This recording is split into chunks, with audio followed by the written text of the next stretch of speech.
మాది పిక్కవోలు మండలం పందలపాక గ్రామం అండి. ఈ జగదీష్ అన్న అతను 3 సంవత్సరాల కిందట నా దగ్గర రియల్ ఎస్టేట్ మీద 20 లక్షలు ఇచ్చుకున్నాడు సార్. ఎప్పుడు డబ్బులు అడిగినా ఫేక్ నోట్స్ ఇద్దామని నిర్ణయించుకున్నట్టున్నాడు. ఆయన ఇప్పుడు చూసిన ఫేక్ నోట్సే ఇస్తానని చెప్పుకొచ్చాడు సార్. నేను ఇలా కాదని నిన్న అన్నవరం డబ్బులు ఫేక్ నోట్స్ తెస్తానన్నాడు సార్ అతను. నేను ఎస్ఐ గారికి ఇన్ఫామ్ చేసి ఇక్కడ డైరెక్ట్గా పట్టించి ఇమీడియట్గా యాక్షన్ తీసుకోమని చెప్పాను సార్.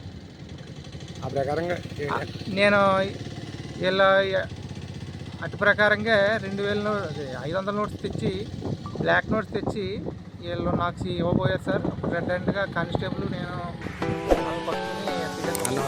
అన్నవరం ఎస్సీ గారికి చెప్పాను సార్. డిగ్రీ కాలేజ్ పక్కనే Annavaram main road national highway ఇది.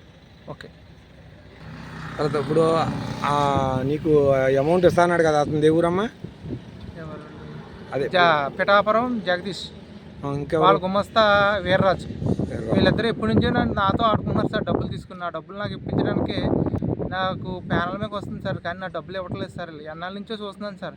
ఈ ఫేక్ నోట్లు ఇస్తా అంటున్నారు సార్. ఇప్పుడు చూసినా ఆ ఫేక్ నోట్లు మాకు వద్దు, మా డబ్బులు మాకు ఇవ్వండి, మా బ్యాంకు ద్వారా ఇవ్వండి అంటే ఇవ్వట్లేదు సార్. అందు గురించి నేను ఇలా ఎస్ఐఆర్ పట్టించాను సార్.